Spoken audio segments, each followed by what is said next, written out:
জীবন বাঁচাতে নির্মাণাধীন ভবনের কার্নিশে ঝুলে থাকা আমির হোসেনকে ৬টি গুলি করে পুলিশ। এক পর্যায়ে মারাত্মক আহত অবস্থায় তাকে ফেলে চলে যায় তারা। একমাত্র উপার্জনক্ষম আমির বিছানায় কাতরাচ্ছেন। গুলিবিদ্ধ তার দুটি পা এখন পুরোপুরি অকেজো। ১৯ জুলাইয়ের আইনশৃঙ্খলা বাহিনীর সে বর্বরতার বিস্তারিত তুলে এনেছেন নিয়ামুল আজিজ সাদেক।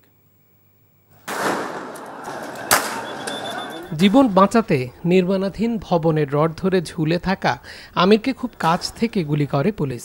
নিচে রড পাথরের উপরই ৫তলা ছাদ থেকে লাফ দিতে বারবার ধমকাচ্ছিলেন। নিশ্চিত মৃত্যু জেনে পুলিশের সে কথা না শুনলে কাঁধে এবং পায়ে দুজন পুলিশ পরপর ২ রাউন্ড গুলি করে। সেদিনের সেই নির্মমতা হার মানায় যে কোনো সিনেমাকে। শুধু আন্দোলনকারী হওয়ার কারণে এমন বিভীষিকার মুখে পড়তে হবে ভাবতেও পারেননি আমির। সেদিন আর কি যাকে পাচ্ছে তাকে গুলি করতেছিল আর কি, কিছু বলার সুযোগ নেই আর কি। যে প্রথম গুলি করছে সে বলতেছিল আর কি খালি জাপ দিবার জন্য, নেচে বলে আর কি মারা যেতাম, নেচে লট ইট মিট আর কি এসব।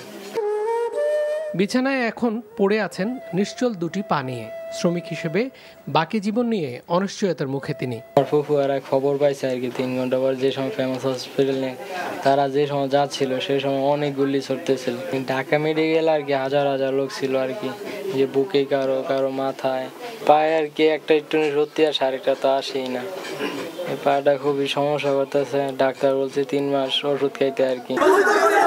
গুলি খাওয়া রক্তাক্ত আমিরকে ঢাকা মেডিকেলে নিতে লাগে কয়েক ঘন্টা। পুলিশের এমন নির্মমতার পরও কারো বিরুদ্ধে মামলা করতে রাজি নন তার পরিবার। আমরা এখন মামলা করবো না, এসব করতে যাবো না। বাহিরে আল্লাহ সুস্থ করবো, ভাগ্যে আছি নইছে, এখন আমরা এসব করতে যাবো না। অজানা আতঙ্ক আর অনিশ্চিত ভবিষ্যৎ নিয়ে রাজধানীর মেরাদিয়ার এই ছোট্ট টিনের ঘরে দিন কাটছে ২৫ বছর বয়সী আমির হোসেনের। Niamul Aziz Sadek, NTV news, Dhaka.